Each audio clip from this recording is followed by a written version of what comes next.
Hello everyone, good evening to one and all who are present here. I am Sachin Chaudhary. Welcome to our channel MSIS 360 coverage. First of all, I would like to apologize that I am little bit late. But the reason is that today I have created something special for you. Today you will see improvement better than yesterday's. You will get to know some new things and I will study you in a unique way. तो करते हैं शुरुआत आज के thought के साथ. Thought of the day: हर सुबह इस यकीन के साथ उठो कि मेरा आज बीते हुए कल से बेहतर होगा. हर दिन हम उठते हैं नए सवेरे के साथ. मेरा ये मानना है, मैं खुद इस चीज़ के ऊपर अप्लाई कर रहा हूँ कि मैं हर दिन नया सीखूं और जितना भी मैंने सीखा वो मैं दूसरों को सिखाऊं ताकि नॉलेज का इन्हेंसमेंट हो सके, सभी का नॉलेज बढ़ सके. यही चीज़ आप कर सकते हैं. नॉलेज ही नहीं, हर फील्ड में आप कुछ ना कुछ ऐसा करें कि आप अपना पिछले दिन का रिकॉर्ड तोड़ें. जैसे कि आज मेरे को देरी लगी लेक्चर रिकॉर्ड करने में, बनाने में. इसका एक रीज़न है छोटा सा. इसका रीज़न ये है कि मैंने कल जो परफॉर्म किया उससे बेहतरीन मैं देने की कोशिश करूं. उसके चलते मुझे रिसर्च करने में काफ़ी समय लगा. मैंने स्लाइड को अलग यूनिक वे में बनाया. जब मैं टाइप करता था उसको अलग तरीके से प्रस्तुत किया. अभी आगे देखने वाले क्वेश्चंस में आपको मिलेगा. और आज आपको एक बहुत ही आउट ऑफ द बॉक्स वाला कॉन्सेप्ट पता चलेगा जो मुझे खुद पहली बार पता चला है. हालांकि करंट अफेयर्स को फॉलो करते हुए, मुझे खुद स्टडी करते हुए 3 साल का समय हो चुका है. 3 साल से मैं इसको थोरोली पढ़ाई कर रहा हूँ सीरियसली. और अब मेरा लेवल, मैं ये नहीं कहता कि मैं परफेक्शन की तरफ जा रहा हूँ, बट कुछ हद तक मैं बहुत कुछ सीख रहा हूँ. और मैं यही चाहता हूँ कि मैं जितना मैंने सीखा है वो आपको भी डिलीवर करूँ उन चीज़ को. तो चलिए शुरुआत करते हैं आज के पहले क्वेश्चन की. ये देखिए स्टूडेंट्स, आपके लिए आज का पहला question: according to recent study, melting of glaciers has resulted in which of the following phenomena. Hindi में भी आप पढ़ सकते हैं, हिंदी में भी आपके लिए टाइपिंग है. हाल के अध्ययन के अनुसार ग्लेशियरों के पिघलने के परिणाम स्वरूप निम्नलिखित में से कौन सी घटना हुई है? Option A, shift in earth's axis. Option B, shift in earth's revolution. Option C, change in earth's sphere. या फिर none of the above. 10 second का समय देता हूं. अगर किसी को आंसर मालूम हो, न्यूज़पेपर में कहीं से भी पढ़ा हो, तो आप बिल्कुल आंसर बता सकते हैं कमेंट बॉक्स में. लाइव अभी कमेंट बॉक्स चल रहा होगा, उसमें आप आंसर दे सकते हैं.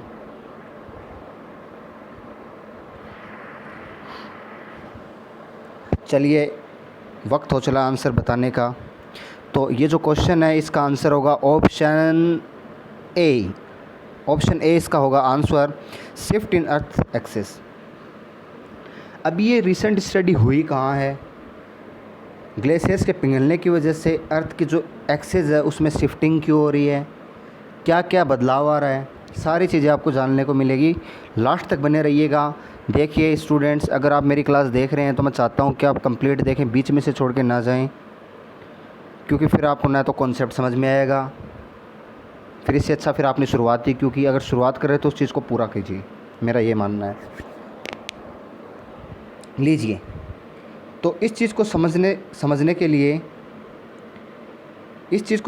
हमें ये समझना होगा कि जो हमारी अर्थ है वो कितने डिग्री पे टिल्ट है. ये देखिए आप, ये हमारी पृथ्वी है, आप देख पा रहे हैं. ये जो टिल्ट है, ये देखिए, मैं काफ़ी डायग्राम लेके आया हूँ आपके लिए. ये देखिए, ये डायग्राम देखिए ग्लोब का. ये 23 डिग्री एंड हाफ टिल्ट है. 23.5 डिग्री ये टिल्ट है अपने एक्सिस से. ठीक है, पहली बात. अब क्वेश्चन क्या कह रहा है? क्वेश्चन कह रहा है कि ग्लेशियर की पिघलने की वजह से ज़्यादा टिल्ट हो रही है. अब ये जो ग्लेशियर पिघल रहे हैं, ये सबसे पहले पिघल कहाँ रहे हैं? देखो, 2 हमारे यहाँ पे सोर्स हैं जहाँ पे वो बर्फ़ ही बर्फ़ है. जिस जगह पे आइस है चारों तरफ, Arctic ocean and Antarctic ocean. कहने को ये ओशन है लेकिन ये बर्फ़ का डिज़र्ट है. अब अंटार्कटिक ओशन में हुआ क्या, वहाँ की जो काफ़ी लंबे चौड़े एरिया में बर्फ़ क्या हुई है, पिघली है. बर्फ़ का क्या हुआ है? बर्फ़ वहाँ पे पिघली है. Got it? अब इसको समझने के लिए मैं थोड़ा देसी भाषा में आपको समझाना चाहूँगा। देखिए वो क्या है, क्वेश्चन पे एक बार फिर से यहाँ पे आ जाते हैं कि जैसे कि हम खुद से एग्जांपल को सेट करते हैं, लोकल लेवल पे लेके चलते हैं। सपोज़ हम खुद रोटेट करना चाह रहे हैं, हम खुद का मतलब मैं अपने हिसाब से सोच रहा हूँ, आप मेरा लेक्चर देख रहे हो तो आप एग्जांपल में अपने आप को सेट कर लीजिए कि मैं रोटेट करना चाह रहा हूँ, अपने फिक्स एक जगह पे खड़ा होकर सिर्फ एक जगह पे मेरे को घूमना है। आसानी से घूम सकते हैं, कोई दिक्कत ही नहीं है। क्यों? क्योंकि हमारा जो मास डिस्ट्रीब्यूशन है बॉडी का वो सिमेट्रिकल है। वो क्या है? सिमेट्रिकल है। और ये हम क्या करेंगे, इट विल, और हम जब घूमेंगे तब ये हम इक्वली रोटेट करेंगे, हम किसी भी तरह टिल्ट, हम बेंड नहीं होंगे, झुकेंगे नहीं। लेकिन वही अगर मैं कोई एक भारी सा बैग अपने किसी भी तरफ के हाथ पे या फिर कंधे पे टांग लूँ, कोई भारी सा बैग, अगर फिर मैं घूमूँ तो क्या मैं आसानी से घूम पाऊँगा? और if I take any heavy bag in my और hang in my one hand, तो कहीं ना कहीं मामला टिल्ट हो जाएगा। क्या मैं इक्वली घूम पाएंगे? जी नहीं। अब आपको जानकर हैरानी होगी कि हमारी अर्थ टिल्ट को फील कर रही है, और किस तरफ कर रही है इस बार? ईस्ट की ओर कर रही है, लेकिन बहुत ही माइक्रोमीटर में टिल्ट हुई है, कुछ ज़्यादा नहीं, बहुत ही माइक्रोमीटर में टिल्ट हुई है। तो क्या ये काम एक दिन में हुआ है? जी नहीं। इस काम को कम से कम होने में 100 साल का वक्त लगा है, 100 ईयर का सेंचुरी लग गई है एक पूरी। इसके पीछे का रीज़न क्या है? Melting of ice. अंटार्कटिका में बिलियंस ऑफ वाटर मेल्ट हुआ है, बिलियंस ऑफ वाटर। आप सोच सकते हैं बिलियंस ऑफ जो वॉल्यूम है वाटर का, वो वहाँ पे मतलब एक तरीके से आइस मेल्ट हुई है, वाटर में तब्दील हुई है। और अब जाहिर सी बात है, जब ये मेल्ट होगी तो इसका पानी पहुँचेगा सी और ओशियन में। तो वेट तो सारा अर्थ के पास ही है। देखो वेट तो सारा अर्थ का ही है, लेकिन वो अनइक्वल हो गया। वो क्या हो गया? अनइक्वल। भारी से थैले का एग्जांपल समझ गए, एक तरफ मैंने टांगा, हालांकि वेट तो मेरे शरीर के ऊपर ही है, लेकिन फ़र्क क्या है? वो एक तरफ झुक गया, वो सिमेट्रिकल से एसिमेट्रिकल हो गया। इस वजह से अर्थ घूमते घूमते अपनी दिशा भटक रही है। ये कौन कह रहा है? ये मानना है किनका? ये मानना है American geophysical Union, glacier shift. ये देखो ऊपर इन्होंने रिपोर्ट दी है, अमेरिका के Geophysical Union, American geophysical Union का मानना है। इस वजह से due to this it become reason for climate change. और इस वजह से क्या होगा? क्लाइमेट चेंज का, जलवायु में जो परिवर्तन हो रहा है, ये उसका कारण है। ज़रूर, मतलब जलवायु में परिवर्तन इस चीज़ का कारण है।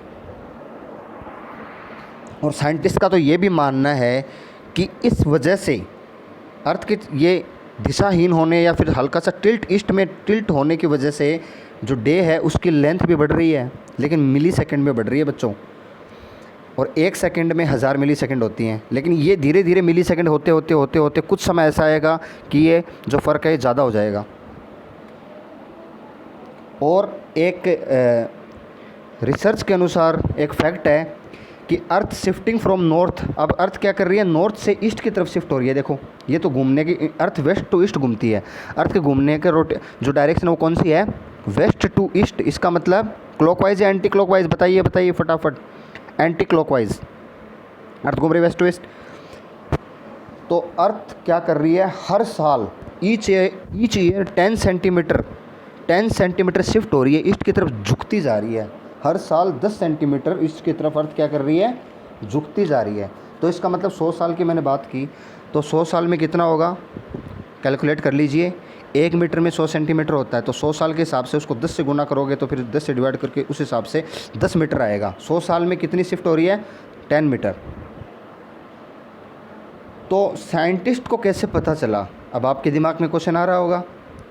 तो अमेरिका के नासा ने सेंड किया था एक मिशन, ये याद रखने की बात है। नासा ने सेंड किया था मिशन, उस मिशन का नाम था grace mission, grace GRACE, grace mission 2017 में। इस मिशन के तहत ये क्लियर हो गया कि अर्थ अपनी एक्सिस पे तो रोटेट कर रही है, बिल्कुल सही बात है, लेकिन हल्की सी ईस्ट की तरफ झुक रही है, और ज़्यादा झुक रही है, ये इन्होंने कहा है। अब अमेरिकन जियोफिजिकल यूनियन के बारे में मैंने आपको बता ही दिया था। ये क्या है? एक तरीके की नॉन प्रॉफिटिंग ऑर्गेनाइजेशन है अमेरिकन जियोफिजिकल यूनियन। और एक डेफिनेशन याद रख लीजिए कि shifting of axis is known as polar motion. इसी एक्सिस की शिफ्ट को क्या कहते हैं? पोलर मोशन के नाम से जाना जाता है। और अमेरिकन जियोफिजिकल यूनियन ने कहा है कि huge mass of breaking of glacier leads to shifting of mass centre. इससे क्या होगा, मास सेंटर शिफ्ट हो जाएगा। हमारे शरीर के एग्जांपल से मैंने बताया भी अभी आपको, शिफ्टिंग ऑफ मास सेंटर हो जाएगा। तो इसकी वजह से क्या होगा, पानी का वॉल्यूम बढ़ गया, वज़न तो अर्थ पे ही रहेगा। अब दो चीज़ें हमें जाननी होगी। अर्थ, हम हमेशा दो चीज़ जानते हैं, हमने अभी तक यही पढ़ा है, लेकिन तीसरी चीज़ जो अभी नई चीज़ है वो आपको बताने जा रहा हूँ। तो ये बहुत ही सरप्राइजिंग एलिमेंट होने वाला आपके लिए। हम सबको पता है कि अर्थ रोटेशन भी करती है और रेवोल्यूशन भी करती है। अर्थ आमतौर पर रोटेशन 24 घंटे में पूरा कर लेती है, जो अपने खुद की एक्सेस पे पूरा एक रोटेशन है, जिसमें 12 घंटा मीन्स 12 आवर के डिवाइड होता है दिन और रात। अब रेवोल्यूशन में क्या रहेगा, रोटेशन खुद की एक्सेस पे कर रही है और रेवोल्यूशन सूरज के चारों तरफ कर रही है, वो हो गया रेवोल्यूशन हो गया। या आप देखो आगे की इमेज देखिए, इतना समझ में आया आपके। अब एक्सियल प्रोसेशन और ये वोबल जो आप देख रहे हो, ये क्या चीज़ है, यही एक ख़ास चीज़ है जो आपको जाननी चाहिए, जो मैंने भी आज पहली बार पढ़ी है। मेरे को बेहद ही खुशी महसूस हो रही है कि मैंने ये पहली बार सीखा और आपको सिखाने का मौका मिल रहा है। फ्रेश चीज़ है ये, कोई पुरानी चीज़ नहीं है मेरे लिए। एक्सियल प्रोसेशन या वोबल, ये वो प्रोसेस है बच्चों, ये वो प्रोसेस है जो हर 26,000 साल में होती है। अब इसमें क्या होगा, इसमें ये लट्टू की तरह ये घूमेगी। यार था भाई, लट्टू की तरह कैसे घूमेगी भाई। ये राइट साइड की इमेज आप देख रहे हो, इसमें आपको ये इसका पोल दिख रहा है, नॉर्थ पोल दिख रहा है। नॉर्थ पोल पे ब्लैक कलर की जो लाइन दिखी हुई है, ये ऊपर ऊपर का जो वाइट पोर्शन दिख रहा है ग्रीनलैंड वाला, ये पूरा रोटेशन लेगी क्लॉकवाइज घूम के। लेकिन यहाँ पे अर्थ की जो ईस्ट पोल की ओर टिल्ट हो रही है, वो 26,000 साल में फिर से आ जाएगा अपनी जगह पे। इसका मतलब हर 26,000 साल में ये कैसे घूमती है, हर 26,000 साल में ये 6 इमेजेज हैं। ये देखिए, मैंने बहुत ही हार्ड वर्क मेहनत के साथ ही इनको सेट किया है यहाँ पे। 26,000 साल में देखो, सबसे पहले एक्सियल प्रोसेशन, इसमें ये ऊपर देखिए वही ग्रीनलैंड वाइट जो दिख रहा है आपको पोल पे, आपको ये ब्लू कलर की एक आर्क दिख रही है। फिर ये और घूमी, फिर ये और ऐसे घूम रही है, ऐसे ही ऊपर ऊपर से घूम रही है, ऐसे घूमी। फिर इसके लेफ़्ट से 1 2 3, फिर इसके जस्ट नीचे की इमेज पे आ जाओ, लेफ़्ट से 1 फिर 2, ऊपर के लाइन में लेफ़्ट 1 2 3 और सर्कल बन रहा है। फोर्थ वाले में देखो और आगे जा रहा है। फिर इसके लेफ़्ट में आओ, नीचे से अब लेफ़्ट, राइट से लेफ़्ट में आना है, अब राइट से लेफ़्ट में, ऊपर से लेफ़्ट से ऐसे चलना है, पहला दूसरा तीसरा चौथा, नीचे आ गए इसके जस्ट चौथे से अब लेफ़्ट में पाँचवा, ये देखो और फिर छठे में पूरा राउंड बना लिया इसने। ऐसे 26,000 साल में घूमेगी और उसी प्रोसेस को क्या नाम दिया गया है, एक्सियल प्रोसेशन या फिर वोबल।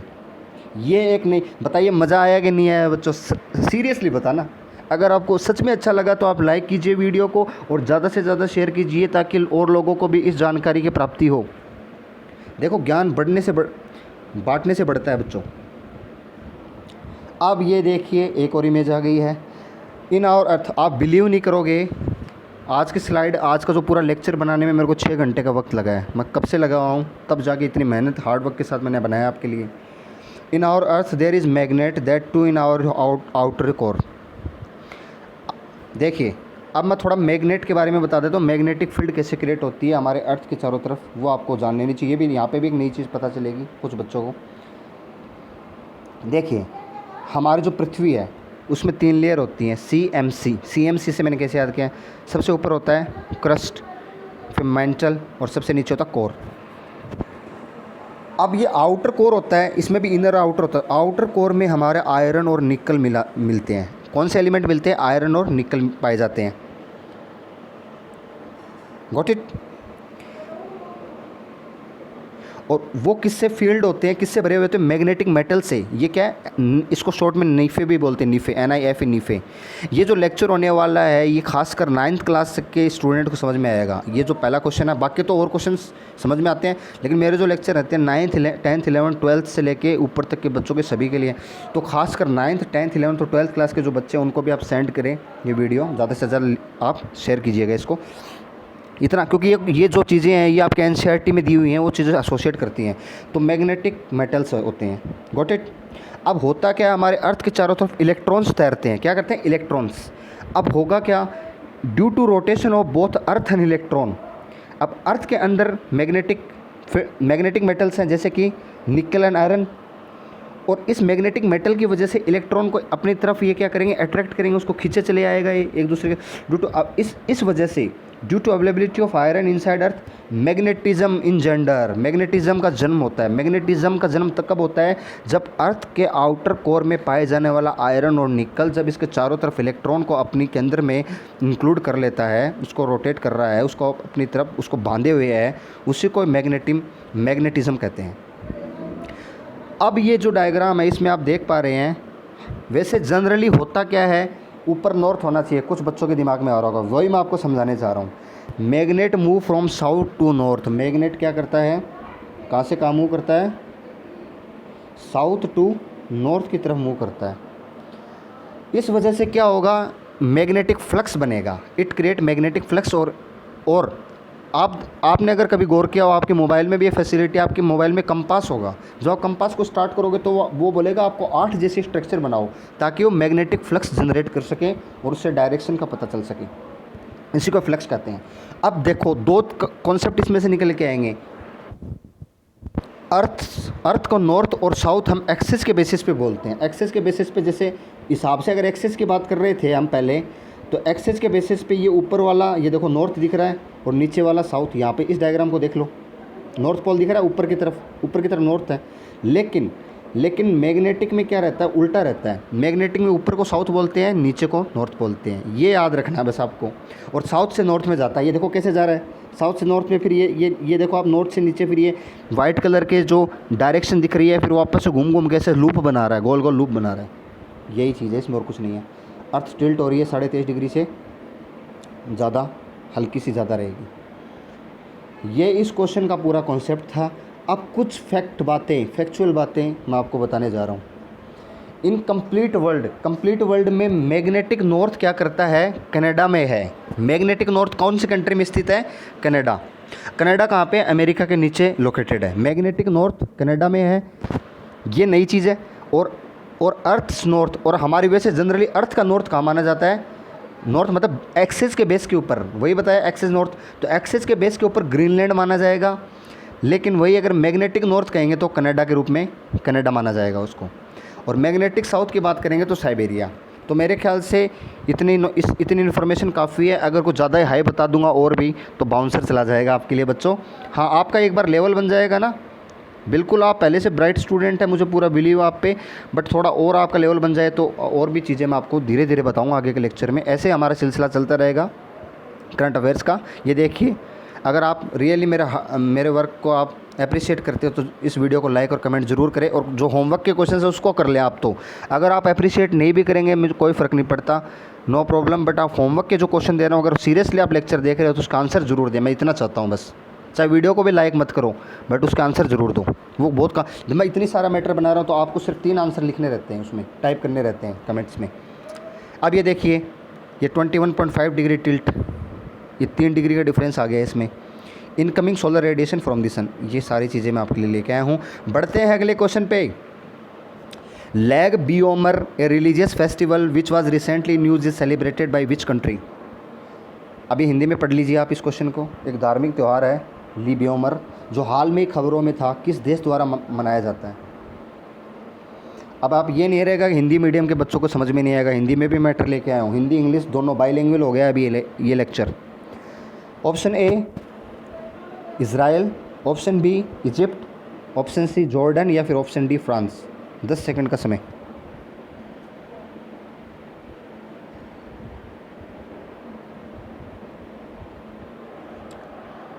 समय समाप्ति की घोषणा। इस क्वेश्चन का जो आंसर है वो होने वाला है, और जिसका आंसर है ऑप्शन ए इज़राइल। इज़राइल, काफ़ी बार हमने इस कंट्री का जिक्र किया है इज़राइल के बारे में, और आज हम इस कंट्री के लोकेशन को ना देखते हुए, इसके वेस्ट में मेडिटेरियन ओशियन है, बस इतना बता देता हूँ। इसके रिलीजियस जो रिलीजन है उसके बारे में हम जानने की कोशिश करेंगे कि हम उसमें भी, जैसे हमारे इंडिया में हमें पता है कि हमारे कौन कौन से फेस्टिवल मनाए जाते हैं अलग अलग टाइप के, तो उसी प्रकार हमें थोड़ा बहुत इस कंट्री के बारे में मालूम होना चाहिए, पूरे वर्ल्ड के बारे में, तभी तो हमारी जीके बढ़ेगी। देखो अभी हाल में क्या रहा, बहुत ही मज़ेदार बात हुई। इज़राइल ने क्या कहा लोगों को, Israel become first country to announce, Israel पहला देश बन गया ये अनाउंस करने के लिए कि बेटा मास्क मत लगाओ, बिंदास घूमो, कोरोना हमारा कुछ नहीं बिगाड़ सकता। इतने कॉन्फिडेंस के साथ इज़राइल ने ऐसा क्या कर दिया। इन सब ने बाबा जी की बूटी खा ली। अब बाबा जी की बूटी आने की डोज़ लगवा ली इन्होंने, दोनों डोज़ लगवा लिए। एक तो ये बात, ये सुर्खियों में बनी हुई है इजराइल की मज़ेदार बात है। छोटा सा देश है बट काम बड़े बड़े करता है। यहाँ लोग इतने गैदर हुए हैं कि पास पास बैठे इस ये जो फंक्शन हुआ है फिर भी कोविड नहीं हुआ। तो गुड न्यूज़ ये है कि वैक्सीनेशन अच्छे से काम कर रही है भाई। वैक्सीनेशन अगर किसी ने दोनों लगवा ली तो ये बहुत ही अच्छी गुड न्यूज़ है हमारे लिए, सबके लिए। ये देखिए इस फेस्टिवल में होता क्या है, लैग बॉम्बर इजराइल। अब मैं थोड़ा सा विस्तार में इसको कनेक्ट करने के लिए हमें भारत की बात करनी होगी, और उससे पहले मैं आपको ये बता दूं कि इजराइल की जो पॉपुलेशन है वो महज 96 लाख है। 96 लाख, इससे ज़्यादा पॉपुलेशन तो हमारे मुंबई में मिल जाएगी। पॉपुलेशन पूरे कंट्री की 96 लाख है। अब हुआ क्या, इस प्रोग्राम में वहाँ पे लोग गैदर हुए थे, वहाँ भी भगदड़ मच गई और वहाँ 50 से ज़्यादा लोग मारे गए। सर ऐसा कौन सा फेस्टिवल था कि हलचल मच गई, भगदड़ मच गई? ये आपके दिमाग में क्वेश्चन आ रहा होगा। जैसे अब आपको मैं कनेक्ट करता हूँ, इंडिया के साथ कनेक्ट करेंगे। जैसे हमारे यहाँ नॉर्थ इंडिया में जैसे हम रहते हैं, नॉर्थ इंडिया वाला जो पार्ट है, सेंट्रल इंडिया नॉर्थ इंडिया में, किसी की शादी का ऑस्पिशियस मुहूर्त निकलता है या फिर मुहूर्त नहीं मिलता तो हम क्या कहते हैं, देव उठनी ग्यारस आ जाने तो देव उठनी ग्यारस पे कर दो शादी। देवता जब जागते हैं, देव उठनी ग्यारस का मतलब देवता जब जागते हैं, तो पंडित को पूछने की ज़रूरत भी नहीं पड़ेगी, तुम्हारे पंडित का खर्चा भी बचा ले हम, ऐसा मानते हैं। ठीक वैसे ही ये इनकी देव उठनी ग्यारस है बच्चों। ये उनकी देव उठनी ग्यारस कैसे हुई? यहाँ भी ये जो माहौल बना हुआ है, आप देख रहे हैं दर्शक बैठे हुए हैं। एक दर्शक एक तरीके से ये दर्शक नहीं है, ये एक दूल्हे हैं और यहाँ पे ही दुल्हन भी हैं। तो यहाँ पे सेलेक्ट करेंगे, ये अपने एक दूसरे को सिलेक्ट करते हैं। ये इनका फेस्टिवल रहता है, तो ये इनका शादी का मुहूर्त होता है एक तरीके से। अब अगली बात ये है कि जैसे हम हिंदू हैं, हमको हिंदुज़म कहते हैं, हिंदू समाज को। तो वैसे ही यहाँ के जो लोग हैं उनको जीविस कहते हैं, जू, JEWS। क्रिश्चियंस अलग होते हैं, ये जू होते हैं, जूस। इनका जो धर्म है उसको जोरस्ट्रियनिज़म कहते हैं। क्या कहते हैं? जोरस्ट्रियनिज़म या जुडाइज़म, JUAIDISM या जोरस्ट्रियनिज़म। अब ये जोरस्ट्रियनिज़म कैलेंडर के मंथ में आता है और ये इस बार 30 तारीख को मनाया गया, 30 अप्रैल को। क्वेश्चन आते आते थोड़ी देर लग गई, इसमें काफ़ी रिसर्च करनी पड़ी है। देखिए हमारे जैसे हिंदी मंथ में और हमारे जैसे हिंदी और इंग्लिश मंथ होते हैं ना, ठीक वैसे ही इजराइल की लैंग्वेज है। अब जैसे हमारी लैंग्वेज में हिंदी मंथ और ये होते हैं, इंग्लिश मंथ होते हैं, जैसे हम बोल देते हैं जनवरी, फरवरी, मार्च, अप्रैल, साग बैसाड़ी हिंदी में बोल देते हैं। वैसे इजराइल की लैंग्वेज है हिब्रू। क्या लैंग्वेज है यहाँ पे? हिब्रू लैंग्वेज है। अब मैं कैलेंडर अब आपको दिखा देता हूँ। ये लाग bomber fire of Jewish spirit ये मानते हैं ये। अब आपको मैं थोड़ा बहुत इनका कैलेंडर दिखा देता हूँ थोड़ा सा, आप एक बार ये देख लीजिए। लाग बोमर सिंगालोंग ये बोलते हैं यहाँ पे। फ्राइडे 30 अप्रैल 4 बजे का प्रोग्राम रखा गया था। सेंट्रल पार्क के पूरा यहाँ का जो इनका जो एड्रेस वगैरह है, थीम क्रिएट की हुई है इनकी। ये देखिए हिब्रू ऐसे लिखी जाती है। अगर आपके किसी में से समझ में आए तो आप ज़रूर बताइएगा हिब्रू लैंग्वेज। कईयों के तो हिंदी लिखते टाइम, इंग्लिश लिखते टाइम भी हिब्रू निकल के आती है, जो उनके अलावा कोई किसी के समझ में नहीं आती हमारे यहाँ पे इंडिया में। हिब्रू। अब देखिए इंग्लिश में ये निसम बोलते हैं, इसको निशान बोलते हैं। ग्रिगोरियन इक्विवेलेंट के हिसाब से मार्च अप्रैल का महीना होता है। जैसे 15 से 15 लेके चलते हैं अपने इंडिया इसके ग्रिगोरियन कैलेंडर के हिसाब से। ये एक एक्स्ट्रा फैक्ट के तौर पे चीज़ थी। और लीप ईयर में जो मंथ ऐड हुआ है उसका एडल 2 करके नाम दिया गया है। हालांकि वैसे 12 मंथ है, लेकिन इसमें ये लीप ईयर में हो तो 13 मंथ हो गए। यहाँ पे थोड़ा अलग सिस्टम चलता है। अब जैसे हमारे हिंदू कम्युनिटी में पंडित जब फेरे करवाते हैं, जब शादी होती है, तो वो मंत्र का उच्चारण करता है। तो वैसे ही इनके फेरों के समय का उच्चारण है, उसको क्या कहते हैं? तोरा। क्या बोलते हैं? तोरा। और यहाँ के जो, अभी तोरा के बारे में बता दूं, तोरा is the primary document of Judaism. तोरा विच मीन्स टीचिंग। तोरा का मतलब टीचिंग होता है। Is God's revealed instructions to the Jewish people. It teaches Jews how to act, think and even feel about life and death. The Torah contains 613 commandments. ये याद करने की चीज़ नहीं है, इन्फॉर्मेशन के लिए है, बस तोरा के बारे में पता होना चाहिए, टीचिंग है। The 10 commandments are considered the most important commandments of the Torah. The Torah also contains stories that teach us about God's relationship with the Jewish people. There are 2 parts of Torah. Torah के भी 2 part हैं, written Torah and oral Torah. ठीक है जी। अब इसको जो frame करने वाला इंसान था उसके बारे में पता होना चाहिए। रशबी रब्बी शिमोन बार योचाई। रशबी रब्बी शिमोन बार योचाई हैं। इन्होंने इसका इजाद किया है क्योंकि ये जो पर्सनैलिटी हैं ये यहाँ के तोरा रहे हैं, ये टीचर रहे हैं। और रबी का मतलब होता है टीचर को कहते हैं यहाँ पे, रबी, RABBI, रबी। रबी का मतलब टीचर को कहते हैं। जब इनकी डेथ हुई थी तो इस दिन उसकी उनकी डेथ की याद में इसको सेलिब्रेट किया जाता है एक तरीके से। ये तोरा देकर गए थे, खुद एक टीचिंग दे के गए थे, तोरा नाम रख दिया गया उसका, और मतलब यानी ज्ञान दे के गए थे। और एक बात और है कि 24,000 बच्चों की डेथ हो गई थी यहाँ पे इसी डेट पे। तो क्या माना गया, ज्यूस लोगों के द्वारा क्या माना गया कि उन्होंने ये माना कि वे सभी बच्चे भगवान की शरण में, ईश्वर की शरण में गए हैं, ऑलमाइटी की शरण में गए हैं, ये उनकी मान्यता रही है। तो इस प्रकार ये सारा क्वेश्चन कवर हो चुका है। अगर आप चाहें तो स्क्रीनशॉट जो चीज़ आपको चाहिए तो फिर से आप लेक्चर भी देख सकते हैं, रिपीट देख सकते हैं, कुछ समझ में नहीं आया हो तो। बाकी ये क्वेश्चन है, बढ़ते हैं अगले क्वेश्चन की तरफ। Recently in which state has a cloud burst occurred, हाल ही में किस राज्य में बादल फटने की घटना सामने आई है? Option A Ladakh, option B Uttarakhand, option C HP यानी हिमाचल प्रदेश, या फिर ऑप्शन डी मिजोरम। 10 सेकंड का समय शुरू होता है।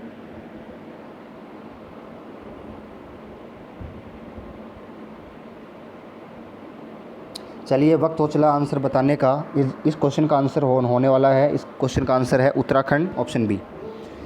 अब एक बार आप याद कीजिए, अभी उत्तराखंड में आए दिनों कुछ ना कुछ घटना हो रही है, त्रासदी आती रहती है इस जगह पे। अर्थक्वेक बेल्ट वाला एरिया भी है, याद कीजिए, 3-4 लेक्चर पहले बताया था। आज हमारा कौन सा सेशन है?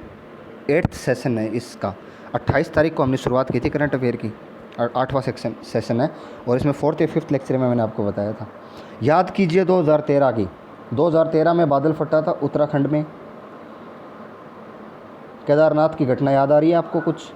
लेकिन उसके ऊपर मूवी भी बन चुकी है जिसमें एक्टिंग की है सुशांत सिंह राजपूत, और एक्ट्रेस सैफ अली खान की जो बेटी है उनका सारा अली खान, उन्होंने एक्टिंग की है इसमें। अच्छी मूवी आप देख सकते हैं। उस जो घटना हुई थी तो उसको समझाने की कोशिश की है मूवी के माध्यम से। अब ये जो इंसिडेंट हुआ है ये कौन से डिस्ट्रिक्ट में हुआ है? उन डिस्ट्रिक्ट पे मैंने रेड कलर से टिक लगा रखा है, उत्तरकाशी और टिहरी गढ़वाल, इन 2 डिस्ट्रिक्ट में ये घटना हुई है। उत्तराखंड का मैप देख लीजिए। आगे बताएं।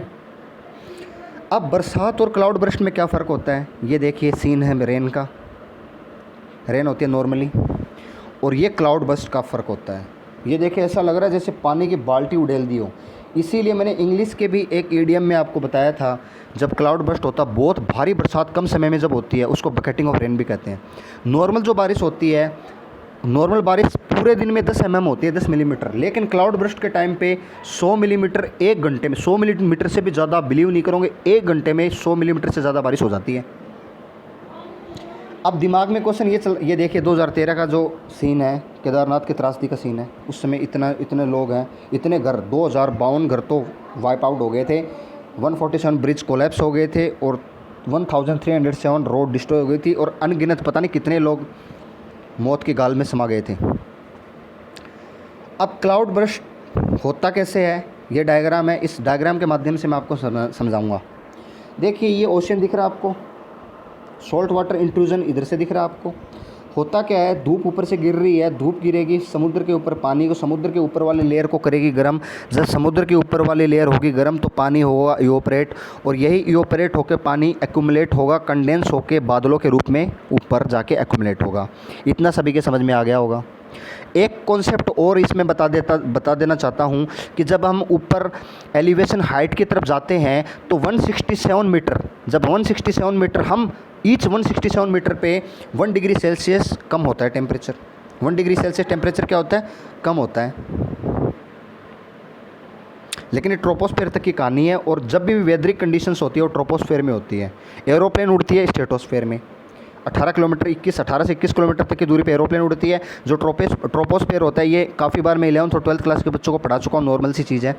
0 से 8 किलोमीटर पोल्स पे होता है, इक्वेटर पे 0 से कितना किलोमीटर तक चला जाता है? 16 किलोमीटर तक चला जाता है। ट्रोपोस्फेयर से आम सी बात है। अब समझ गए, आगे बढ़ते हैं। अब उत्तराखंड में क्या है, ऊंचे ऊंचे पहाड़ हैं, हिमालयाज़ है, माउंटेन है, जो कि 6000 मीटर से 7000 मीटर की ऊंचाई पे है। मतलब कि 6 से 7 से 8 किलोमीटर तक की ऊंचाई पे स्थित है, या 6 से 7 kilometre on an average. Got it. अब एयर के साथ क्लाउड की बार, अब क्या होगा, अब ये जो क्लाउड है, अब ये क्लाउड पानी लेके जा रहा है, नॉर्मली तो बारिश होनी चाहिए, पानी लेके जा रहा है, लेकिन अब होगा क्या, आगे जब पहाड़ जब इतनी ऊंचाई पे आएंगे तब इस बादलों को हवा भी चलेगी ऊपर, एयर ऊपर की तरफ चलती है, विंड हमेशा हॉरिजॉन्टल चलती है, एयर हमेशा वर्टिकल नीचे से ऊपर की तरफ चलती है। तो एयर मूवमेंट होगा तो ये बादल अपने आप को कुछ हाइट तक तो लेके चले जाएंगे, कुछ कुछ कुछ हद तक लेके चले जाएंगे। फिर होगा क्या, जब इनके अंदर जो कंडेंस हुआ हुआ पानी है उसका टेम्परेचर बहुत ज़्यादा गिर जाएगा।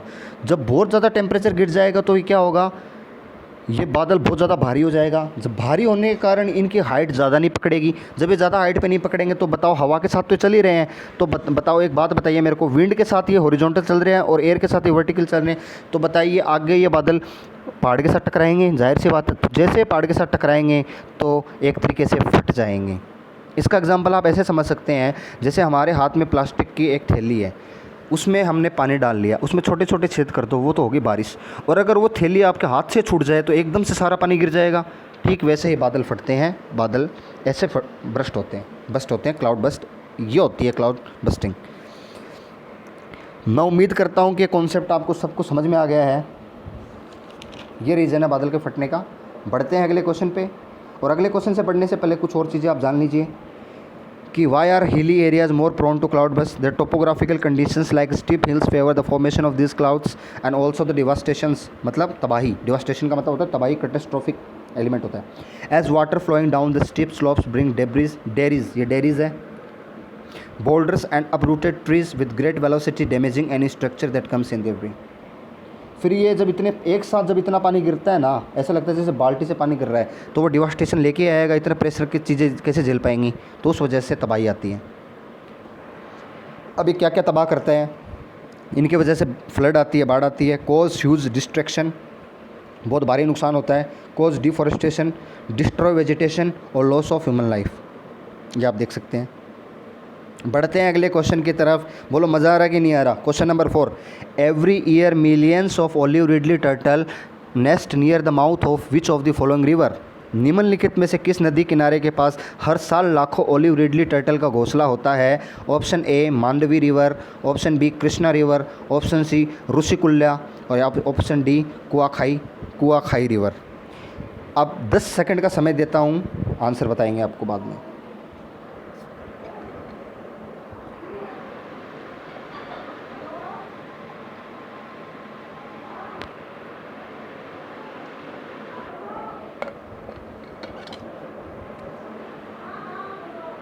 मेरे ख्याल से अगर आंसर आपको मालूम चल गया होगा, अब तक नहीं भी चला है तो मैं आपको बताने जा रहा हूँ। Option C Rushikulya.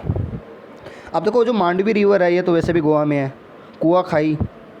कुआखाई ऐसे एडिट करके बनाया हुआ है। ऋषिकुल्या और कृष्णा रिवर आपको मालूम होना चाहिए, आंध्र प्रदेश वाले रीजन में ऊपर की तरफ है। तो बचा क्या ऑप्शन ऋषिकुल्या। ये जब स्टैटिक जीके पढ़ोगे तब आपकी सारी चीज़ें आप समझ जाओगे मतलब। अब आपके दिमाग में क्वेश्चन और अगर सर ये ऐसे कह रहा है क्वेश्चन कि हर साल ओलिव रिडली टर्टल आते हैं, क्या इस बार नहीं आए क्या? बिल्कुल सही पहचाना आपने, बिल्कुल इस बार ये नहीं आए हैं। ये हर साल मास नेस्टिंग के लिए आते हैं ओलिव रिडली टर्टल। और ये देखिए मैप, अब आएगा समझ में। ओलिव रिडली नेस्टिंग बीच है, गहीरमठ बीच है। इस बीच का क्या नाम है? गहीरमठ, जहाँ पे ये करोड़ों की तादाद में आते हैं, लाखों करोड़ों की तादाद में आते हैं और खूब सारे यहाँ पे क्या करते हैं, नेस्टिंग करने आते हैं, अंडे देने आते हैं और बाद में कुछ समय बाद में चले जाते हैं यहाँ से। तो गहीरमठ टर्टल अंडे देने आते हैं। इसके अलावा ये जो एग देने आते हैं, ये जो आप देख रहे हैं इसमें, ये ऋषिकुल्या रिवर के जस्ट नीचे आपको लेक जैसी दिख रही है, चिल्का लेक है, चिल्का लेक। और इस प्रोसेस को कहते हैं अरीबाड़ा। इस बार यहाँ पे ओलिव टर्टल आए नहीं, इसका मतलब कुछ तो गड़बड़ है दया, ओलिव रिडली टर्टल इस बार नहीं आया। तो बच्चों यही इस न्यूज़ में है, इस पे क्वेश्चन बनते हैं। अब थोड़ा बहुत स्टैटिक जीके आपको पता होना चाहिए उड़ीसा के बारे में। उड़ीसा में ब्लैक पकौड़ा वाइट पकौड़ा दोनों है। जगन्नाथपुरी का टेम्पल है यहाँ पे, भितरकनिका, सिमलीपाल और गहीरमठ नेशनल पार्क और बीच, गहीरमठ का बीच भी और नेशनल पार्क भी हैं। 1 अप्रैल 1936 का इसका फॉर्मेशन हुआ था। गणेशी लाल यहाँ के गवर्नर है, चीफ मिनिस्टर यहाँ के कौन है बता सकते हैं? कौन से पटनायक है? नवीन पटनायक है। ये आप देख लिए पूरे इंडिया के मैप में, यहाँ पे ईस्ट में ये स्टेट लोकेटेड है। और हाँ, मिशन पूर्वोदय के लिए भी उड़ीसा को जाना जाता है। Wheeler land, APJ Abdul Kalam island भी यहाँ पे स्थित है। ये देख सकते हैं बहुत सारे ओलिव रिडले टर्टल के फोटो जो पिछले साल के हुए, इस साल तो आए नहीं है। Rushikulya beach is among the few place where olive ridley turtle lay eggs. ये देख कितने सारी तादाद में, कितनी तादाद में है, देखो कहाँ कहाँ से मैं आपके लिए मैटर लेके आ रहा हूँ। स्टूडेंट्स मज़े के साथ पढ़ते रहिए। देखिए ये जो ओलिव रिडले टर्टल है किस टाइप का होता है? Leatherback sea turtle can grow to larger than a human. ये तो सबसे बड़ा होता है, ये तो अलग टाइप का होता है। लेदर बैक सी टर्टल जो कि ह्यूमन से, हमारे इंसानों से भी बड़ा हो सकता है। सोच सकते हैं इस बात को। As the ocean's largest turtle they can grow up to 8 feet, 8 feet तक ये लंबा हो सकता है। हमारे सबसे लंबे आदमी जो हमारे ग्रेट खली माने जाते हैं, जिनकी हाइट 7.2 है फीट है, ये तो उनसे भी लंबे हैं देखो। तो इसीलिए long and way over 1500 pound, 700 kilo तक का इनका वजन हो सकता है। बिलीव, सोच सकते हो आप। अब ये फैक्ट की दुनिया है। देखो, did you know A C turtle can live for more than 100 year. 100 ही क्यों, कुछ सी टर्टल तो 300 साल तक रहते हैं। वो जापान में मिलते हैं, जापान में पाए जाते हैं। आप गूगल करके ज़रूर देखिएगा। That's can live longer more than 100 years, that's longer than human and elephant. ये देखिए। अब टर्टल के बारे में 10 फैक्ट है, इंपॉर्टेंट फैक्ट है, मज़ेदार। They are reptile and are around since dinosaur. ये रेप्टाइल और डायनासोर के समय से हैं, सोच सकते हो आप। टर्टल लिव इन सॉल्ट और fresh water tortoise on land. देखो टर्टल और टोरटोइज में क्या फ़र्क होता है? टर्टल तो सॉल्टी वाटर में भी रह सकते हैं और फ्रेश वाटर में, जबकि टोरटोइज सिर्फ ज़मीन पे रहते हैं। ये फ़र्क होता है टोरटोइज और टर्टल में। They can be found all over the world accept Antarctica. ये पूरे वर्ल्ड में मिलते हैं लेकिन अंटार्कटिका में, अरे अंटार्कटिका में तैरेंगे कहाँ, वहाँ पे तो बर्फ़ ही बर्फ़ है। अगला, the unique patterned shell is part of their skeleton. जो ऊपर इनका जो शेल है ना, जो ये ऊपर से ये लेके घूमते हैं जो टापू जैसा, ये इनके स्केलेटन है। ये इनको प्रहार से बचाता है, अटैक होने से बचाता है। ये अपनी गर्दन को अंदर डाल लेते हैं कोई अटैक करता हो तो। Turtle can stay under water for 4 to 7 hour. 4 से 7 घंटे तक पानी के नीचे रह सकते हैं, लेकिन सिर्फ टर्टल, टोरटोइज सिर्फ ज़मीन पे रहते हैं। Some species are meat eaters, other feed on plant. कुछ मीट खाते हैं और कुछ प्लांट के ऊपर जिंदा रहते हैं। बिगेस्ट स्पीसीज़, जो सबसे बड़ी जो इनकी प्रजाति है, वो 500 to 1500 LBS। अब LBS को केजी में भाई चेंज कर लेना, इसका तो मैंने सर्च नहीं किया, ये पॉइंट रह गया है इसमें, तो आप देख लेना कि बहुत ज़्यादा किलो, मतलब बहुत ज़्यादा वेट होता है इनका, और 5 फीट तक की साइज़ हो सकती है। Turtle swim fast in water thanks to its streamline body. इसकी जो स्ट्रीमलाइन बॉडी है ना, उस वजह से पानी में आसानी से अच्छे से तैर सकते हैं। They have a compass sense. और सबसे मज़े की बात इसमें कि इनके पास जो सेंस होता है वो कंपास सेंस। कंपास हम तो हमारे मोबाइल में हमें मिलता है, बताओ, और इनके पास तो नेचुरल होता है, बना बनाया। Compass sense to navigate through oceans. Female always return to the same beach to lay their eggs. और फीमेल जो टोरटोइज होती है वो हमेशा सेम बीच पे पहुंचती है। टर्टल, जो फीमेल टर्टल होती है, वो हमेशा सेम बीच पे अपने एग को ले करने के लिए आती है। ये फैक्ट की दुनिया थी। अगला question number 5। Putola Nach is puppetry art form of which state. Putola Nach किस राज्य की कठपुतली कला का रूप है? Option A Rajasthan, option B Meghalaya, option C Assam, या फिर ऑप्शन डी वेस्ट बंगाल। पुतोला नाच, मैंने तो सिर्फ धतिंग नाच सुना है। धतिंग नाच जो एक मूवी आई थी शाहिद कपूर की 2013 में, फटा पोस्टर निकला हीरो, 20 सितंबर 2013 को रिलीज़ हुई थी। उस फिल्म का गाना धतिंग नाच याद आया मेरे को, नकाश अजीज़ ने जो गाना गाया है। तो ये पुतोला नाच है, तो आप देख लीजिए इसका आंसर आपको पता हो। कठपुतली का नाच है, आप बता सकते हो तो बताइए, इंतज़ार है आपके आंसर का।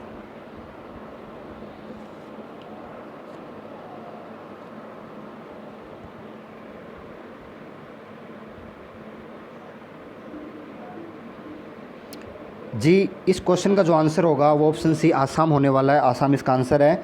अब ये चर्चा में क्यों आया है? देखिए, चर्चा में इसलिए आया है कि यूनिसेफ जो है, यूनिसेफ ने इसको अवेयरनेस के रूप में, जो इन्होंने कोविड-19 पे अवेयरनेस फैलाई है, उसको मैसेज के रूप में लिया हुआ है पुतोला नाच को। कि पुतोला नाच जो कि पपेट्री जो डांस है, उसके थ्रू जो कोविड-19 है उसमें लोगों में जो अवेयरनेस जगाई गई है उसको दिखाया गया है। आप ये देख सकते हैं इमेजेस, ये पुतोला नाच की इमेजेस हैं। अब इनके अलावा क्या इंडिया में और भी डांसेस होते हैं क्या? पपेट्री डांस बिल्कुल होते हैं, जिसमें से ये यूपीएससी के लेवल की चीज़ें हैं। अगर आपको आगे यूपीएससी की तैयारी करनी है तो बहुत अच्छी बात है, अगर नहीं भी करनी है तो आप स्क्रीनशॉट ले लो, जीके ही है, नॉलेज ही पड़ेगा, कोई दिक्कत ही नहीं है। Regional names of shadow puppetry in India, state देखो शैडो पेपेट्री स्टेट और नेम। स्टेट आंध्र प्रदेश में थोलू बोमलाटा है, कर्नाटका में थोगालू गोमियाटा, आटा ही आटा हो रहा है यहाँ पे। महाराष्ट्र में, अब याद करने का आपको कोई तरीका निकालना होगा इसमें, थोलू आंध्र प्रदेश का, कर्नाटका का ठोगालू, लेकिन गोमी आटा है उसमें बोमिल आटा है। महाराष्ट्र में चरमा भूली नत्ते, उड़ीसा रावण छाया, केरला थोला पावाकुत्तू और तमिलनाडु में थोल बोमलता। अब आंध्र प्रदेश और तमिलनाडु के दोनों के बॉर्डर टच होते हैं, बिल्कुल होते हैं, दोनों में बोमल आटा है, लेकिन आंध्र का थोल्लू है और इसका थोल है, याद हो गया, सेपरेट कर दो। कर्नाटका का ठोगालू गोम्मा आटा, गोम्बी आटा। अब गोभी और आटा, गोभी की सब्ज़ी बनाओ और आटा, तो कर्नाटका। महाराष्ट्र अभी थोड़ा अलग कर लो, चरमू भूली नत्य, नत्य ये अलग। उड़ीसा में कौन सी, रावण छाया, रावण छाया। केरला वो बच गया, तो थोला वे कुत्तू। तो इस प्रकार अपनी खुद की भी ट्रिक बना सकते हो आप। अगले क्वेश्चन की तरफ बढ़ते हैं। Who has been appointed as the acting chairperson of the national human right commission, राष्ट्रीय मानवाधिकार आयोग के कार्यकारी अध्यक्ष के रूप में किसे नियुक्त किया गया है? Option A Sharad Shankar, option B Prafulla Chandra Pant, option C Priya Prakash, या फिर ऑप्शन डी रोशनी नदर।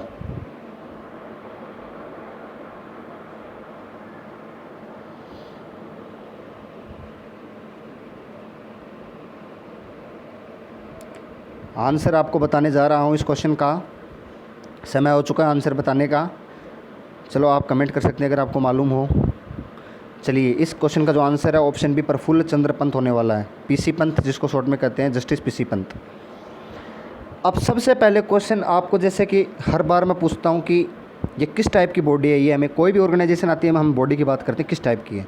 जैसे कि एनएचआरसी कैसी इंस्टीट्यूट है, किस टाइप की इंस्टीट्यूट है? कॉन्स्टिट्यूशनल इंस्टीट्यूट है, जिसको हिंदी में हम संवैधानिक संस्था कहते हैं, या फिर विधिक संस्था है जिसको हम लीगल या फिर स्टेटूटरी बॉडी कहते हैं, या फिर कार्यकारी संस्था है जिसको हम एग्जीक्यूटिव बॉडी कहते हैं। बताइए इनमें से किस टाइप की बॉडी है? कमेंट बॉक्स में फिल अभी तुरंत बताइए लाइव चैट में। जी, ये जो बॉडी होगी ये विधिक, लीगल यानी स्टेटूटरी बॉडी है। और जिनको एक्टिंग चेयरपर्सन के रूप में नियुक्त किया गया है प्रफुल्ल चंद्र पंत, इनसे पहले ये इनको किसकी जगह पे, किन की जगह पे इनको नियुक्त किया गया है? इनको एच एल दत्तू इनकी जगह पे नियुक्त किया गया है, एच एल दत्तू जी के जगह पे नियुक्त किया गया है। अब होमवर्क का पहला क्वेश्चन, अभी तक होमवर्क का मैंने क्वेश्चन आपको दिया नहीं है, तो होमवर्क के लिए पहला क्वेश्चन लिखिए। चलिए लिखिए पहला question, national human rights day कब सेलिब्रेट किया जाता है? When does national human right day celebrated, या किस दिन ऑब्जर्व होता है? नेशनल ह्यूमन राइट्स डे कब ऑब्जर्व होता है, कौन से डेट को ऑब्जर्व होता है, ये आप बताएंगे। अब ये इसके बारे में कुछ जानकारी है। National human right commission of India का जो नेशनल ह्यूमन राइट कमीशन है ये ऑटोनोमस पब्लिक बॉडी है, जिसको 12 अक्टूबर 1993 को protection of human right ordinance, जो कि 28 सितंबर 1993 उसके तहत बनाया गया था। और एनएचआरसी रिस्पॉन्सिबल है प्रोटेक्शन और प्रमोशन, ह्यूमन हमारे जो अधिकार होते हैं, मानव अधिकार होते हैं, उसके रक्षा करना और उसको प्रमोट करना, ये इसका काम है एनएचआरसी का। हाँ, एक बात और है जो इसमें नहीं लिखी हुई है, वो मैं बता रहा हूँ कि मैंने तो आपको पूछा कि प्रेजेंट में कि नेशनल ह्यूमन राइट डे कब आता है। अब मैं आपसे एक चीज़ पूछना चाहता हूँ कि पहला चेयरमैन है एनएचआरसी का, नेशनल ह्यूमन राइट कमीशन का जो पहले चेयरमैन है वो कौन थे? वो हैं Ranganath Mishra. Ranganath Mishra was the first chairman of NHRC. ये चीज़ मैं आपको बताना चाह रहा था। अभी आपके इसमें पढ़ सकते हैं, देखो सारी जानकारी मैं लेके आया हूँ। किसकी जगह पे नियुक्त किया गया इनको? एच एल दत्तू, ये देखो थर्ड इसमें पॉइंट में है, ये आप पढ़ सकते हो। अगले क्वेश्चन की बारी आ गई है। विच स्टेट हैज़ इनिशिएटिव, कौन से स्टेट ने, which state has initiated initiative Parvat Dhara Yojana to rejuvenate water resources. Hindi में भी पढ़ लीजिए। किस राज्य ने जल संसाधनों के कायाकल्प के लिए पर्वत धारा योजना शुरू की है? Option A Goa, option B Rajasthan, option C Himachal Pradesh, या फिर ऑप्शन डी केरला। बताइए फटाफट।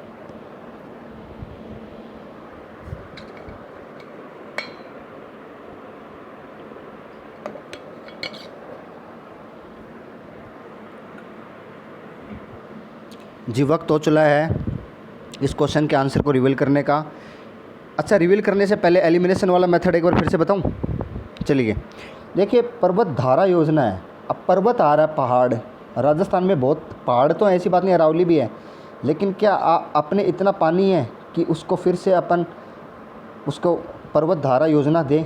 इतना पानी आता हमारे राजस्थान में, आपको अच्छे से मालूम चल गया होगा आंसर। राजस्थान इसका आंसर नहीं हो सकता। केरला में भी है, हिल्स हैं। अब आपको गोवा भी आप एलिमिनेट कर सकते हो। अब आप कहोगे कि सर गोवा कैसे एलिमिनेट करें, गोवा में भी तो वेस्टर्न घाट्स हैं। बिल्कुल सही बात है, लेकिन इतने भी ऊंचाई पे नहीं है कि हम उसको पर्वत कहें। अब यही तो कॉन्सेप्ट था। पर्वत सबसे हाईएस्ट, जो सबसे ऊंचे माउंटेन होते हैं उसको कहते हैं, जो कि हमारे हिमालयज में मिलते हैं। तो इसका साफ साफ आंसर हमें दिख रहा है, हिमाचल प्रदेश। HP इसका आंसर होगा। आप एक बार ये न्यूज़ पढ़ लीजिए, हिमाचल प्रदेश सरकार के द्वारा दी गई है, इन्फॉर्मेशन एंड पब्लिक रिलेशन के। इन्होंने जो इसके ऊपर जो एक्सपेंडिचर किया है वो 2.76 करोड़ रुपये का खर्चा किया है। इसमें होगा क्या, अब जैसे हम सबको मालूम है कि अभी जून जुलाई में अभी हमारे मानसून का सीज़न आ जाएगा, तो अब यह होगा क्या, वहाँ पे जो नदी नाले हैं उनको साफ़ सफाई का कार्यक्रम उनको करना होगा, ताकि पानी स्मूथली वहाँ पे बहे। हिमाचल प्रदेश, जिसको देवभूमि के नाम से जाने जाता है, और चीफ मिनिस्टर जहाँ के जयराम ठाकुर हैं।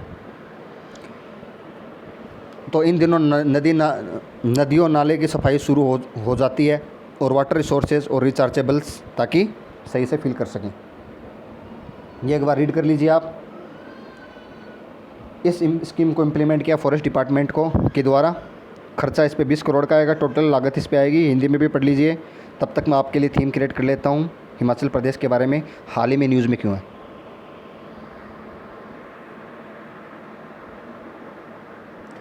हाँ जी, हो जाइए तैयार। हिमाचल प्रदेश रिसेंटली न्यूज़ में क्यों है, क्यों बना हुआ है न्यूज़ में? क्योंकि एक तो ख़ास बात यह है कि अभी कुछ समय पहले वहाँ पे मलाना करीम के नाम से एक भांग है, उसका, जिसको भांग होती है ना जो,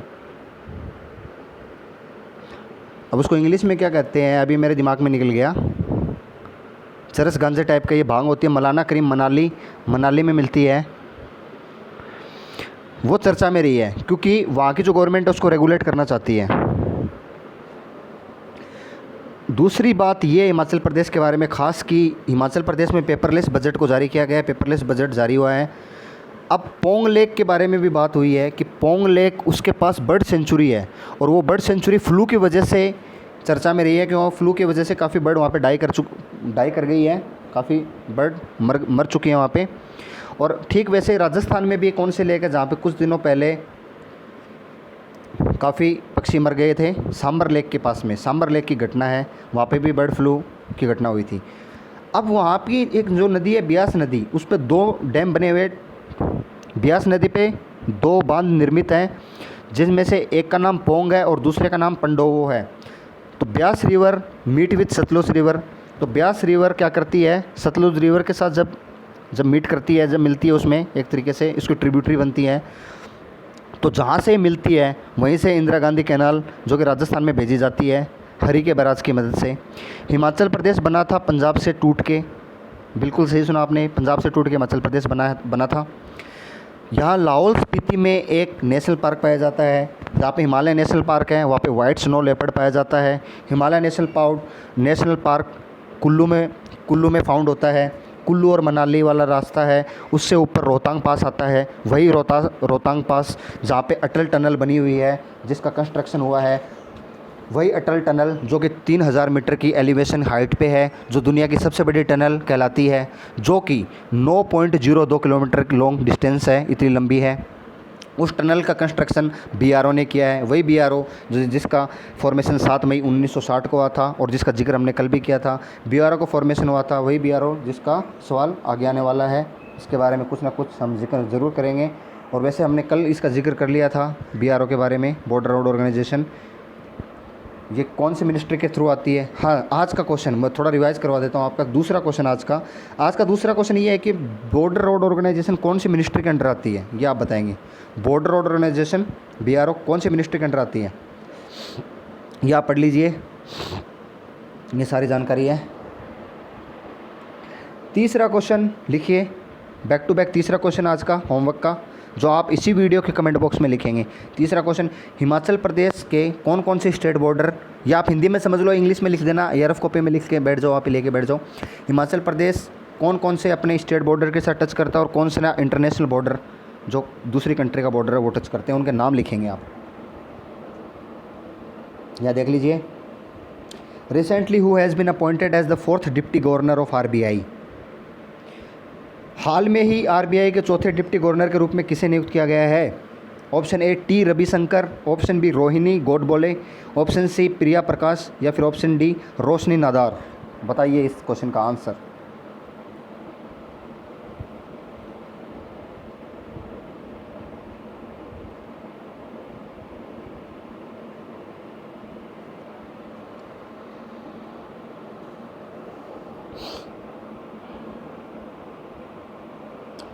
इंतज़ार ख़त्म होता है। क्वेश्चन का answer A option T Ravishankar, जो 4th deputy governor of RBI बने। अब RBI के बारे में जो तमाम चीज़ें एग्ज़ाम में पूछी जाती हैं और बैंकिंग के लिए बेहद ही खास हैं कि जो हमारे RBI है उसमें एक गवर्नर होता है और 4 डिप्टी गवर्नर होती हैं। Recently SB Kanungo deputy governor बन के बैठे हुए हैं। SB कनुंगो कौन है? डिप्टी गवर्नर है, जो कि बन के क्या बैठे हुए हैं, वो रिटायर्ड हो गए हैं। जो SB कनुंगो जो डिप्टी गवर्नर थे वो रिटायर हो गए हैं और उनकी जगह पे टी रविशंकर को बिठाया गया है। अब डिप्टी गवर्नर का जो टेन्योर होता है वो कितने साल का होता है बच्चों? वो होता है 3 साल का इनका टेन्योर होता है। लगभग हर दूसरे दिन RBI डिस्कशन में रहता है। तो शुरू हो जाता हूँ फैक्ट की बौछार करने RBI के बारे में। RBI को किसकी सिफारिश के थ्रू बनाया गया था? RBI was framed on the recommendation of Hunter young act of 1934। इसका इस्टेब्लिश हुआ था 1 अप्रैल 1935, 1935 को इस्टेब्लिश हुआ था। इसका जो पहले गवर्नर है उसका नाम ओसबोर्न स्मिथ रहा है। क्या रहा है? ओसबोर्न स्मिथ इसका पहला गवर्नर रहा है। CD देशमुख भारत के इंडियन गवर्नर, देखो गवर्नर का फ़र्क हो गया।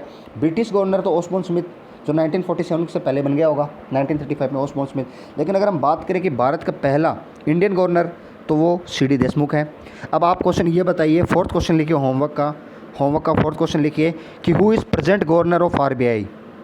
Who is present governor of RBI, वो आप बताएंगे। अब 1937 में क्या हुआ? 1937 में RBI को कोलकाता से मुंबई लेके आया गया। इसके 4 रीजनल ऑफिस हैं जो कि कोलकाता, मुंबई, दिल्ली और चेन्नई में है स्थित हैं। डिप्टी जो गवर्नर है उसमें टी रविशंकर जो अब नियुक्त किया गया है, जिनको SB कनुंगो की जगह। इनके अलावा जो 3 है वो कौन कौन से हैं वो मैं बता देता हूँ। संबित पात्रा का नाम सुना है? संबित पात्रा वो नहीं है। संबित पात्रा से याद करवा दूंगा। संबित हटा दो, माइकल लगा दो। Michael Patra, T Ravishankar, Michael Patra. तीसरे महेश कुमार जैन, और जो चौथे हैं M राजेश्वर राव हैं। इंडिया में अगर हम बात करें तो 1 गवर्नर, 4 डिप्टी गवर्नर और 21 डायरेक्टर बैठते हैं। डायरेक्टर है उनका कार्यकाल जो वर्किंग पीरियड होता है वो 4 साल का होता है। तो ये सारी चीज़ें मैंने आपको RBI के बारे में बता दी हैं। ये रविशंकर जी की फ़ोटो है, पिक है, देख सकते हैं। Next question, last but not the least, recently who wins Portugal Grand Prix. हाल ही में ही पुर्तगाल ग्रांड प्रिक्स किसने जीती है? Option A Max Verstappen, option B Lewis Hamilton, option C MC लैरेन, या फिर ऑप्शन डी सर्गियो पेरेज। शुरू हो जाइए।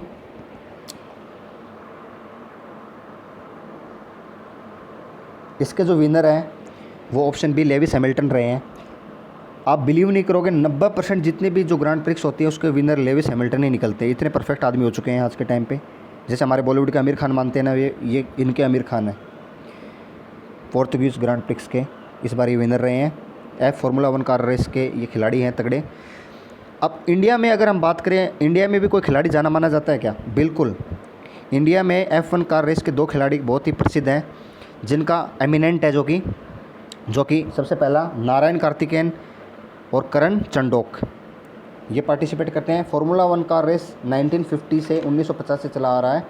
अब कुछ चीज़ें जो मिस हो गई थी पिछली क्लास में, मैं आपको एक क्लास थी जिसमें मैं वर्ल्ड प्रेस डे के बारे में बताया था जो 3 मई को सेलिब्रेट करता, उसके बारे में एक छोटा सा फैक्ट बताना चाहूँगा कि वर्ल्ड प्रेस फ्रीडम इंडेक्स अलग है और वर्ल्ड प्रेस डे अलग है। वर्ल्ड प्रेस फ्रीडम इंडेक्स जो वो अलग है, जिसकी रिपोर्ट जो निकालता है वो रिपोर्टर्स विदाउट बॉर्डर निकालता है, जिसका हेडक्वार्टर फ्रांस में है। जो भी हाल में इंडिया की रैंक आई है 142 रैंक आई है 180 कंट्री में से। पहली बार इसको सेलिब्रेट किया था 1993 में सेलिब्रेट किया था, ठीक उसी साल। और सेलिब्रेट किसके द्वारा किया गया? वर्ल्ड प्रेस डे को 1993 में पहली बार सेलिब्रेट हुआ था। सेलिब्रेट इसको किया था UNGA, United Nation General Assembly ने सेलिब्रेट किया था। थीम इसकी मैंने बताई थी, information as a public good. ये 1993 में सेलिब्रेट किया था। अभी एक क्वेश्चन में मैंने 1993 में एक बॉडी के बारे में, ऑर्गेनाइजेशन के बारे में बताया था, United nation human right commission. India में 12 अक्टूबर 1993 को उसको स्वीकार कर लिया गया था। तो आप ये देख सकते हैं हैमिल्टन जी की पिक है, ल्यूइस हैमिल्टन विनर रहे हैं, शानदार खिलाड़ी। तो इस प्रकार thanks for watching, do like, subscribe, press the bell icon to all and share. I hope you must have liked this lecture, and if you will demand for more, I will definitely bring for you. Thank you and have a wonderful Wednesday.